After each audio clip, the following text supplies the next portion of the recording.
কতই তো TWS দেখলেন, এবার দেখেন ডিসপ্লে সহ TWS। সেই ডিসপ্লে আবার টাচ কন্ট্রোল, সাথে এর ইয়ারফোনেও রয়েছে টাচ কন্ট্রোল, যা দিয়ে ভলিউম কম বেশি করা, মিউজিক পরিবর্তন, সাউন্ড ইফেক্ট পরিবর্তন সহ TWS এর সবকিছু কন্ট্রোল করা যায়। এমনকি এই ইয়ারফোনে কতটুকু এবং এই কেসে কতটুকু চার্জ আছে সেটিও দেখা যাবে এই ডিসপ্লে থেকেই।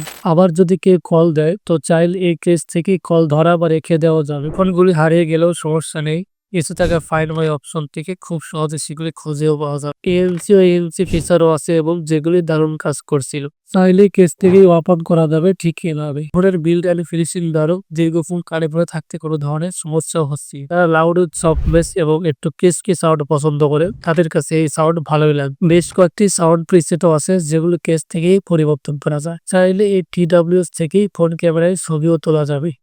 ব্যবহারে বুঝলাম 5 ঘন্টার কাছাকাছি ব্যাকআপ টাইম দিতে পারে এবং কেস থেকে 2 থেকে 3 বার চার্জও দেওয়া যায়। আর চার্জিং এর জন্য থাকছে টাইপ সি পোর্ট। ইউনিতে জিনিসটি পাওয়া যাচ্ছে